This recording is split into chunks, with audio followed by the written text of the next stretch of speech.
Parents, welcome to another episode of The Journey, a podcast intended to educate, equip, and entertain you as we talk about important issues facing our families. PCA is a Christ-centered, biblically based, and family-focused community of committed believers doing life together. We hope the information you hear on this podcast informs and inspires you to be a better parent. Welcome to The Journey. All right, parents, welcome back to The Journey. This is Dan Panetti. I've got some new parents, and we're actually up at the North Campus. We've got the McGuires and the Herndons, and we are super thrilled that you guys are here. But I wanted to find out a little bit more about just your experience of coming to PCA, why you came, what it's been like. So why don't you introduce yourselves to the other parents who are listening and watching? Just a reminder that, right? They can hear us and they can see us on YouTube. But just introduce yourselves, give us a little bit of your family background and then where you were before you came to PCA. And then we'll dive into kind of the decision you made to come to PCA. So, McGuire, you guys want to start? Sure. Let's do it. Told Lindsay I would start first. So, Matt and Lindsay McGuire, we have three boys. Okay. Three awesome boys. So, our oldest, Hudson, is a freshman. And we have two others that we decided to bring last year at the same time. So Barrett is in seventh grade. Colton is in sixth grade. Okay. So three boys. And where were you at school? So we were here in Prosper, okay, ISD, prior to coming to PCA. Okay. So now, have you guys been in Texas for a long time? Is this kind of like home? Have you moved in here recently, or what's your background? I'm a native Texan. So okay. Yeah, born and bred in Texas. Lindsay was not. No, I've moved all around. Yeah, we got here as fast as we could, yeah. Right? Yeah, that's right. Been here a while now. Yeah, I love it. Yeah, but we were in Prosper prior to PCA, so awesome experience we can talk more about later. But yeah, we were in Prosper. Very good. And Herndons. Yeah, so Carolyn and Drew, and we lived in Dallas before moving up to Salina and coming to Prosper. Okay. And so we had our oldest, Rhodes, he was in a private school down there, a Christian private school, and then our other two were in public school in the Lake Highlands area. Okay. And so when we moved north, we decided to look at PCA North as a school that we could potentially bring our children to. Background on us is I grew up in West Tennessee, was called into ministry, came out to Texas to get my master's at Southwestern, met Carolyn at the Plano campus as I was an intern in the student ministry. No way. She was a volunteer. And for 17 years, our life journey was in student ministry together, and then joined the staff at Gracebridge a year and a half ago and came on, and that's what led us up to Salina. All right. And so we've got a freshman, Rhodes. Walker is in third grade, and Piper's in sixth grade. There you go.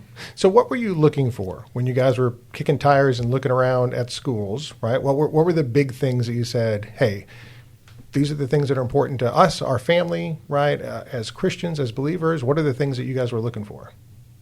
Want me to talk? I mean, I think, number one, academics was obviously important to us, but the spiritual element of the education process, of partnering those together and working with us as a family, and just having the same values taught at home, taught at school, and just partnering together, that what they're learning is going to be modeled at school and modeled at home. Yeah.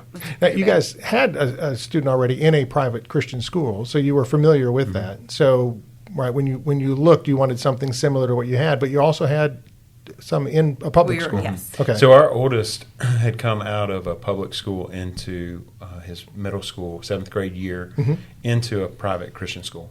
And so it was, small environment was important for us, for him. He would thrive better in that environment than he would in a large public school environment. And Carolyn was a public school teacher when we met and while we dated, and long time ago. And it's not that it wasn't that long ago. No, it wasn't. It's just a couple years ago.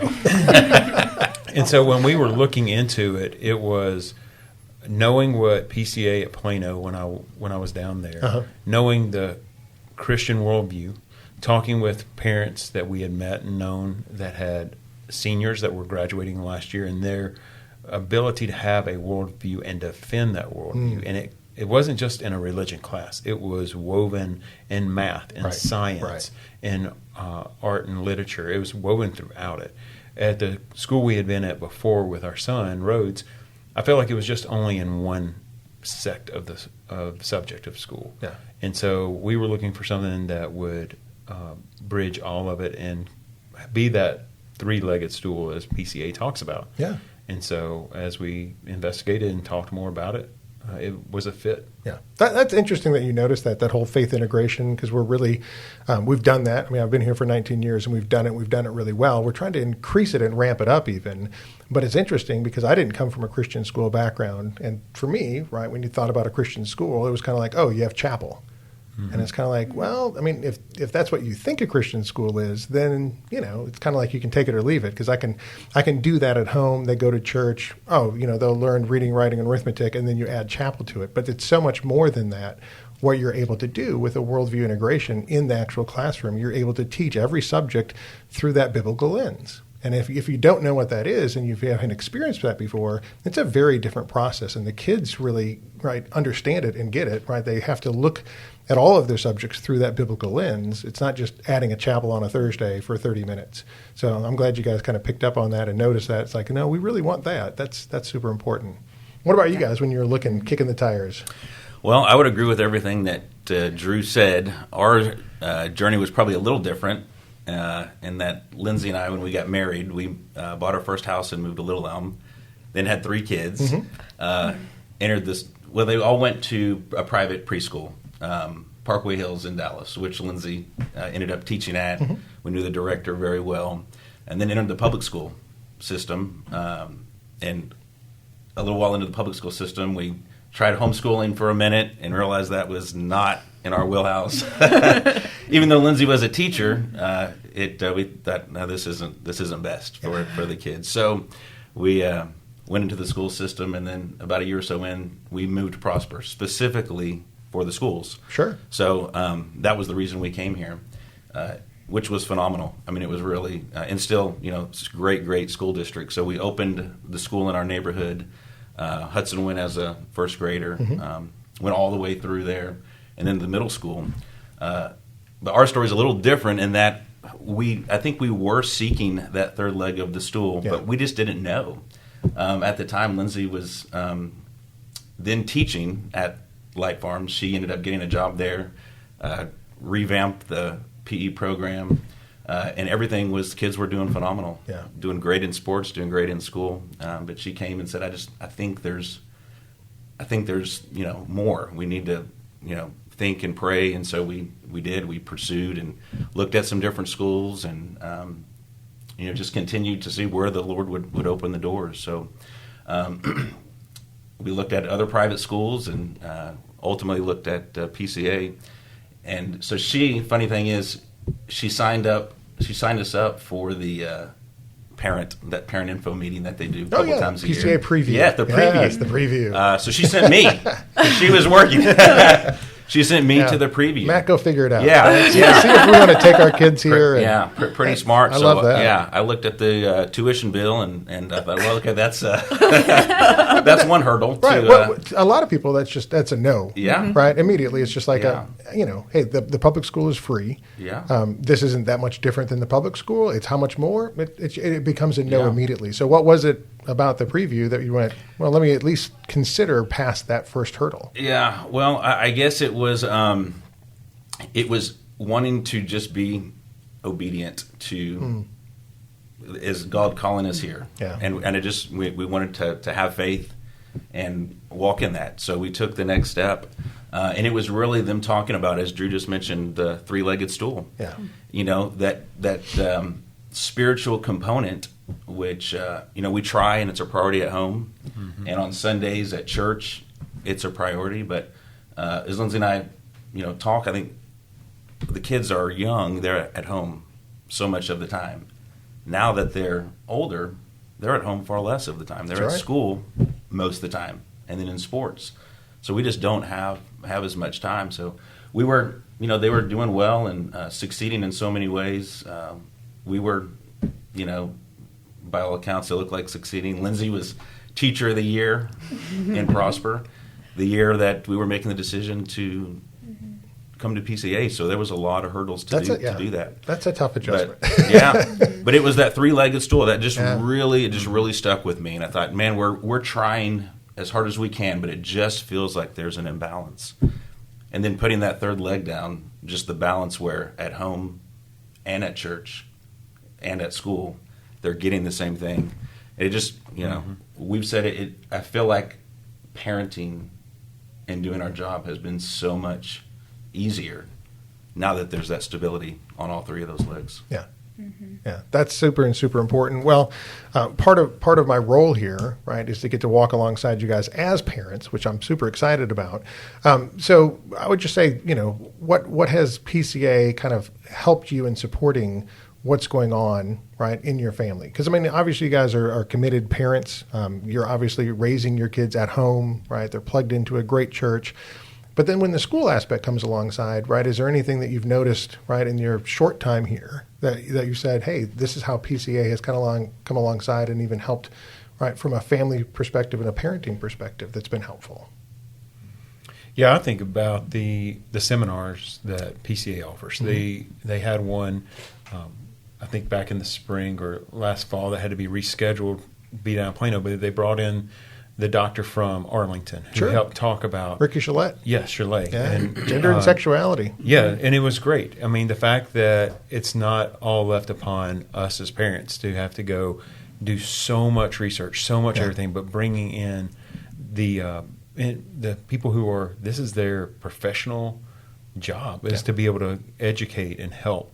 It's about providing not just a biblical worldview for the student, but the parents as well, to be able to be that, like Matt said, that third leg to the stool, to be able to help out and reinforce what they're learning at school. Yeah, and Clint Davis will be here November 13th. So he was just at the Plano campus talking about social media.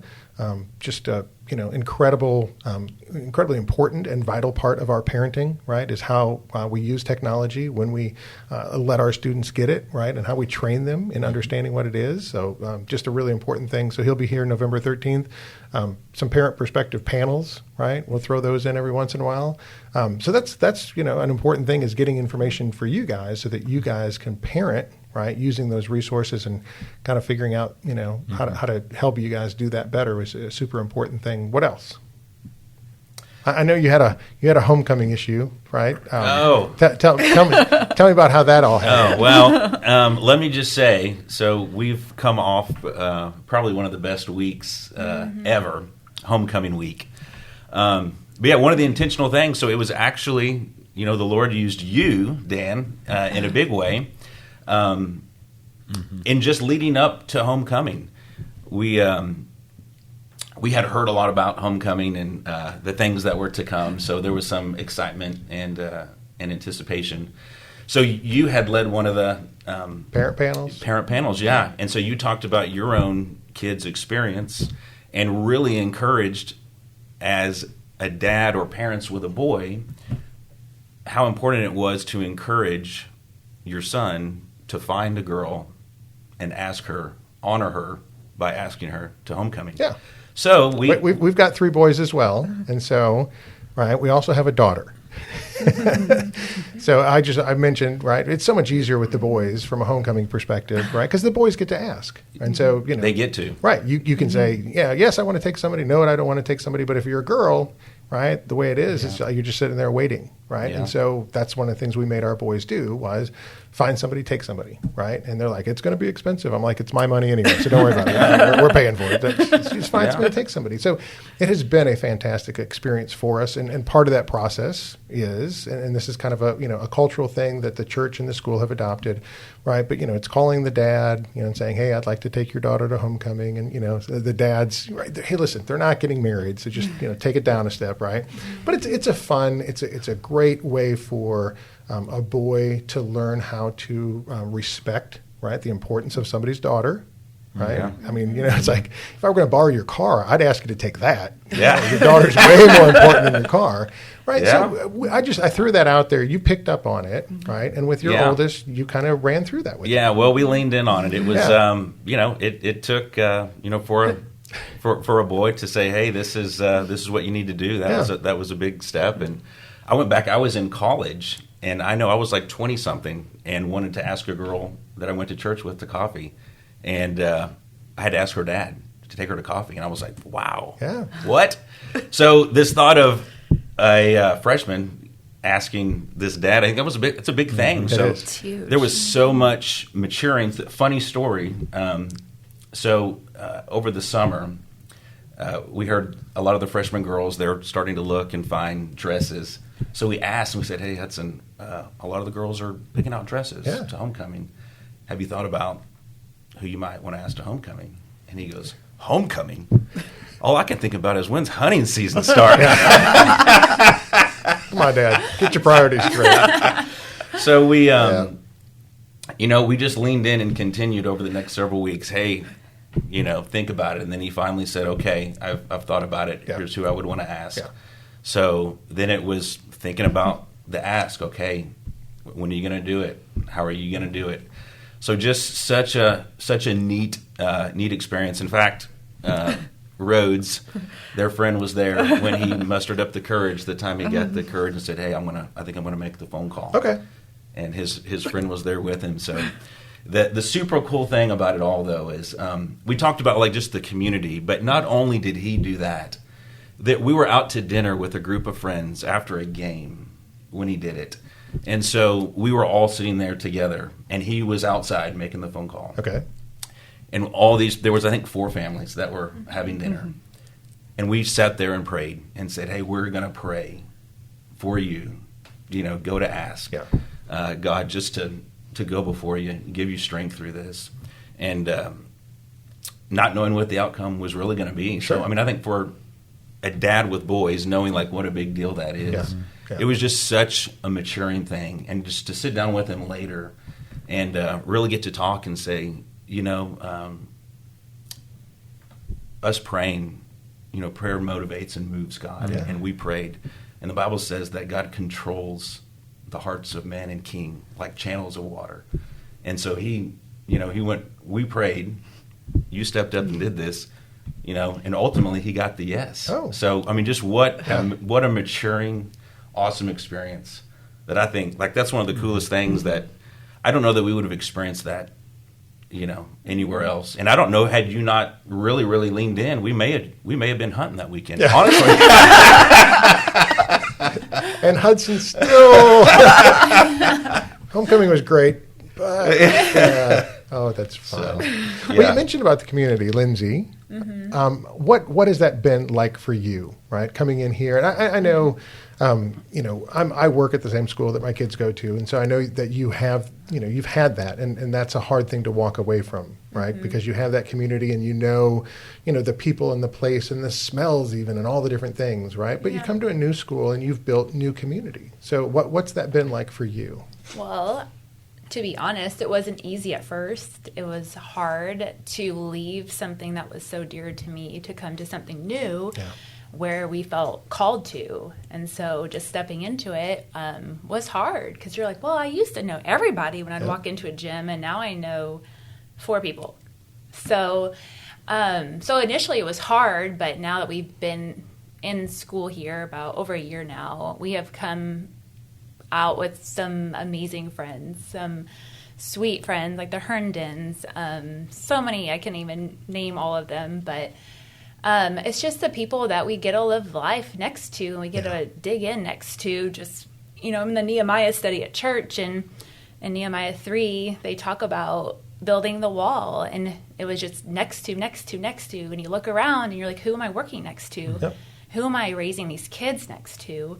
And it's amazing women and men and just families. Like, we're so blessed to have so many amazing families to raise our kids with. Yeah. And it's different in the sense that there's another strand connected. There's that body of Christ also holding us together. Because I would say when I was in Prosper, I also had just amazing friends. And we love that too, but this just feels a little bit different because we are all after the same thing. Yeah. And it makes it easier. the accountability's there, the encouragement's there, just that standard is there for everybody around you. And so I've loved that. And it's been very sweet for our boys. I love it. Yeah. I love it. Well, we've had that as well. My wife and I have had 3 that have graduated from PCA. Yeah, we're that old. You guys are a couple laps behind us. But one of the great things, right, is getting to do life together with a group of like-minded people. And it's interesting because, as the school at Plano has gotten bigger, right, it's gotten to where they kind of have to be kids in your grade because you don't know everybody in the school. And so one of the things I love about the North Campus is it's still a little bit smaller, and you get to know parents outside your grade still. So that's as it grows and develops, right? That'll change a little bit and adjust, some. But what a sweet time it is to just be doing life together with so many like-minded people. Kind of encouraging each other, challenging each other, asking questions about, what are you doing and how are you doing it? And then when your, son or daughter has to, make a phone call and say, hey, can I take somebody? Right? I mean, they're people that they're people that you're doing life with. And so, I'm glad Hudson got a yes, because, as a girl dad, right, my first instinct is always no, right? Yes, I know who you are, no. But it's great to do life together with people like that. What would you say to just other families that are looking at PCA, right? So if, I know we're talking to PCA families right now, but what if they've got friends, neighbors, relatives, things like that aren't here at PCA? What would you say would be, in addition to what you've already mentioned, anything else that you would share with them about what you found and experienced being here? I mean, one thing I love about PCA is that my kids are known, not just known by who they are, like by their name or how well they did on their math test, but they're known in their walk with the Lord, like where they are in that and where they can be prayed for and how they can be discipled. And that's important to us as a family, too, that my kid is really known for more than just their name on their paper or whatever number they are. Yeah. So the spiritual development teams, I mean, Plano has, right, Maria Bauer and Stephen and Courtney. You guys have Josiah and Megan. Incredible, right? Incredible people to work with and to get to know your kids and to love on them. But the teachers as well, right? That added component of not only am I looking at your son or daughter in terms of their grade and how well they're receiving information, but I'm looking at them also in terms of the relationships and the relationship with the Lord. So that's a really important aspect too. Anybody else on that? Well, I'll go. Unless you want to go. No, go ahead. I love that I know. I would just tell anyone who is looking at PCA that their spiritual and their emotional needs are being met and they are growing. I think about the Bucks Bucks Bible study that our boys are in, and how things that Hudson's learning as a 9th grader, he's even pouring into my 6th grader. He was washing dishes the other night, and Colton didn't want to go out and do a chore because it was hard. And Hudson looks at him and said, Colton, it's good to be challenged, and it's good to be uncomfortable. Yeah. I know you don't want to do that, but that's good for you. And he learned that from Bucks. And I'm thinking, oh my gosh, all of that is soaking in to him and then pouring out to his brother in the kitchen. And I think that is something that they would not have received from us as much as we try and, tell them all the things. They hear it more sometimes from other people. That's true. And it's funny because it kind of offended me as a parent when my kids were younger. When my son came home and he told me something that a coach had said to him that I had said 10,000 times, right? And he came home, and I just remember it to this day, right? I think it was Parker came home and he said, Coach Jones said this and this and this, and I was just like, what? Like, and then it hit me. It's like, that's why he's there. Yeah. Right? It's the concert of voices that if you're the only voice telling them this, right, that's still my job and I'm responsible to do it. But imagine if your coach is telling them this and their teacher's telling them this and then their friends are telling them this and you have that concert of voices. It's like, that's what you want, right? You don't want, a single voice to be the only voice you're listening to because the world is so loud And there's so many voices out there that are bombarding him with different ideas. And it's like, I need as many people to, right, echo what I'm saying as possible as well, right? I can't just be the only voice of truth and reason in their life. And so that kind of hit me when they were young. And I realized, oh my God, that's actually the reason we're here, is to have that concert of voices. So I'm glad the boys are experiencing that. And I'm glad, right, that the do hard things mentality, right, is there for our young boys, because this world will tell them, take the easy path, right? What's comfortable, what's convenient, what's easy, right? But we're saying, listen, to be a man in this particular culture, right, you've got to do hard things, right? And we want to be a Christian in this world. You've got to learn to lean into some of the difficulties, right? And that's a really good reminder. So, anything else as far as like just things that you'd want to tell our parents as a reminder? Well, I was reading this morning Okay. From Paul Tripp, one of my favorites. Yeah. So as From his parenting book, or which one? No, it was not. I actually have not read his parenting book, Okay. which I need to. Be careful of that one. Okay. That's a kick in the teeth. Yeah. But it was actually one new one that he wrote on Sundays. Oh, so okay. it's on just the purpose of Sundays. Love it. So it was on Sunday, but I think it could apply to PCA also, and really that third leg of the stool. Okay. But what he said was, God has given us not only himself, but one another. The more you feel connected to your father and his family, the less you are susceptible to listening to the enemy ask, where is your God now? Oh, that's good. And so I just thought of, our boys are getting at school all day long, where they spend the majority of their time. When the enemy's popping in, as he does to all of our head, where is your God now? Yeah. They're getting the answer to that. And so how much more successful are they going to be once they launch out of our home, when they can answer that question? Yeah. So I'm just, I'm thrilled, and honored that they're here, and they're they're building up, those truths. So whenever they launch, our prayer is that they fly straight. Yeah. That's the point, right? The Psalm 127 concept, right? You shape them, you sharpen them, and then you got to send them, right? So the small time, and I know it may seem like a very large time right now, because you guys are definitely in the midst of it. But I'm just telling you, our last one's at home, right? He's a 17-year-old, junior, right? We've sent 3 out of our home. It goes by really quick. And if you think about the opportunities that you have to train your kids in the truth and in the word, and to ground them, right? I mean, Colossians 2:6-7 talks about being rooted and built up, right? And the whole concept is, my thing is, like, before you build them up, you better root them, right? Because you can't build anything strong and tall unless it has a good foundation. So that foundation in Christ is so important. I used to have people ask me, if you could send your kid to a Christian school, would you rather send it to send your kids when they were young or when they were old? And I've always kind of wrestled with that kind of interesting thing, because I primarily work with older students, right, in developing the Christian worldview, because you have to kind of have that critical thinking component, right, where I'm not going to take cultural issues and expose a second grader to them.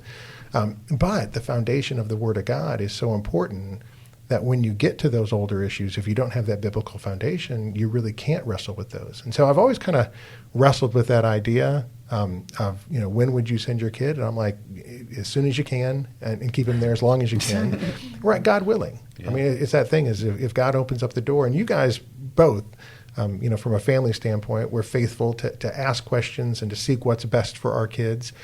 God dragged my family here kicking and screaming. So you guys much better off than we were. God has a sense of humor. I was like, Dan's slow, doesn't learn very quickly. We need to, we don't need to wait for him to walk through the door. We need to literally push him through. But I'm so glad that he did. And we've spent, 19 years in this community, raising our kids, doing life together with other like-minded believers, and really receiving a tremendous blessing as a parent from it. So I'm just glad you guys are here. I'm glad you guys are not just receiving the blessing, but actually giving back as well. Right, I see the opportunity you guys have to invest into the lives of other people, for your sons and daughters to invest in the lives of other kids here as well. So I just appreciate you guys doing that, and I appreciate you coming on the podcast and sharing with our parents. So it wasn't too bad, was it? No, Lindsay? No. Not bad. So anyway, we appreciate you guys, and just thanks for your time.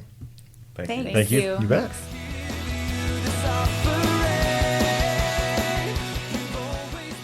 Thank you for investing the time to listen to this episode of The Journey. Please take a minute to share with friends and family who will also benefit from this valuable resource. And don't forget to rate and review this podcast on your favorite podcast app. It is truly our blessing and honor to walk with you on The Journey.